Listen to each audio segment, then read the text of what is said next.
আপনি কি মনে করেন যে ডিপ্রেশন বা অ্যাংজাইটি শুধুই ব্রেনের সমস্যা, নাকি একটা ট্যাবলেট খেলেই সব ঠিক হয়ে যাবে? তাহলে বলবো একটু থামুন। মেন্টাল হেলথকে যদি আমরা সত্যি বুঝতে চাই, তাহলে আমাদের দেখতে হবে তিনটি দিক: শরীর, মন আর আমাদের চারপাশের পরিবেশ। আজ আমি আপনাদের বোঝাবো বায়োসাইকোসোশ্যাল মডেল কী, কেন এটা এত গুরুত্বপূর্ণ, আর এই মডেল বুঝলে আপনারও বা কী লাভ হতে পারে। ভিডিওটি সম্পূর্ণ শুনুন, স্কিপ করবেন না, তাহলে কিন্তু এই বায়োসাইকোসোশ্যাল মডেল বুঝতে আপনাদেরই অসুবিধা হবে। চলুন শুরু করে দিচ্ছি আজকের ভিডিও। চলুন প্রথমে জেনে নিই বায়োলজিক্যাল কারণ, অর্থাৎ শরীর আমাদের মনের ওপর ঠিক কী প্রভাব ফেলতে পারে। ব্রেনের কিছু কেমিক্যাল থাকে, যেমন ধরুন সেরোটোনিন, ডোপামিন। এদের ভারসাম্য হারালে অনেক সময় দেখা যায় ঘুম, মুড, চিন্তা সব কিছুতে সমস্যা হতে পারে। অনেক সময় দেখা যায় জেনেটিক কারণেও আমাদের মানসিক সমস্যা হতে পারে, অর্থাৎ পরিবারের মানসিক সমস্যার যদি ইতিহাস থাকে, তবে কিন্তু অনেক সময় দেখা যায় তার পরবর্তী জেনারেশনেরও সেই সমস্যা দেখা যেতে পারে। এছাড়া থাইরয়েড, ডায়াবেটিস বা পিসিওএসের মতো রোগও মনের উপর কিন্তু প্রভাব ফেলে। তাই সব কিছু মাথায় রেখে কখনো কখনো ওষুধ খুবই দরকারি হয়ে যায়। এরপর আসি সাইকোলজিক্যাল কারণে, অর্থাৎ যা হয় আমাদের মনের ভেতর। এই দিকটা হলো মনের, যেমন ধরুন ছোটোবেলায় কারো ট্রমা হলো, নেতিবাচক বিশ্বাস যে আমি ভালো না, আমায় দেখতে বাজে, সবাই আমায় অপছন্দ করে, আত্মবিশ্বাসের অভাব, আমার দ্বারা কিছু হবে না, আমি পারবো না।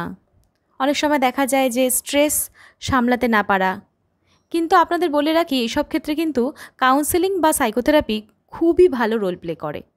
যেমন সিবিটি, মাইন্ডফুলনেস বা ইমোশন রেগুলেশন শেখানো হয় এক্ষেত্রে।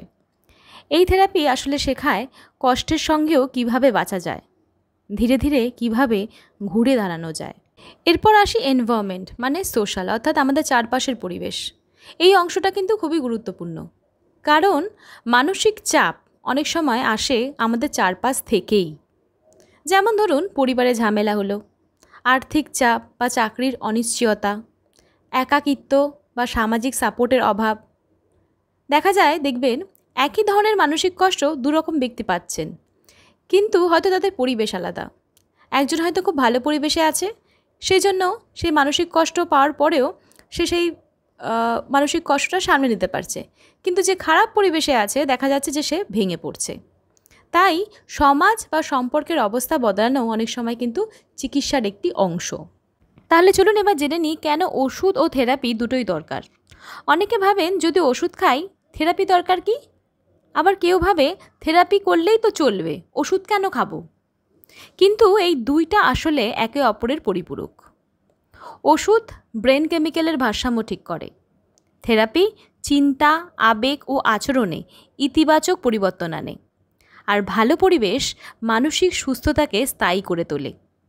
তাই সবচেয়ে কার্যকর চিকিৎসা তখনই হয় যখন এই তিনটি দিক একসাথে দেখা হয়, মানে প্রয়োজনে ওষুধ গ্রহণ, নিয়মিত থেরাপি, পর্যাপ্ত ঘুম, ব্যায়াম এবং খাবার ঠিক রাখা, এবং সঠিক মানুষদের সহানুভূতি ও সাপোর্ট। এই মিলেই একজন মানুষকে গভীরভাবে সুস্থ করে তোলা হয়। তাহলে বন্ধুরা এবার চলুন জানি যে আপনাদের তাহলে করণীয় কী। যদি আপনি বা আপনার পরিচিত কেউ মানসিকভাবে ভুগে থাকেন, তাহলে প্রথমে ভালো করে ভাবুন সমস্যাটা ঠিক কোথায়, শরীর, মন নাকি চারপাশের পরিবেশ। তারপর এই পদক্ষেপ নিন, যেমন একজন সাইকোলজিস্ট বা সাইকিয়াট্রিস্টের সঙ্গে দেখা করুন, থেরাপি শুরু করুন, নিজের চিন্তা ও অনুভূতির উপর কাজ করুন এবং পাশে থাকুন তার, কারণ ভালো মানুষদের সাপোর্ট নিজেই একটা চিকিৎসা।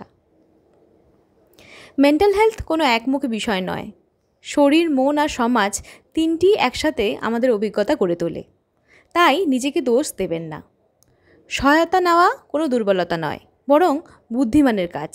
সাহায্য নিন এবং সুস্থ থাকুন। ভিডিওটি ভালো লাগলে লাইক করুন, শেয়ার করুন আর সাবস্ক্রাইব করতে ভুলবেন না। মানসিক স্বাস্থ্য নিয়ে ভাবুন, বলুন আর সচেতন হন। আর প্রয়োজনে অবশ্যই কমেন্ট সেকশনে কমেন্ট করে জানাবেন আপনাদের সমস্যাটা ঠিক কোন জায়গায়।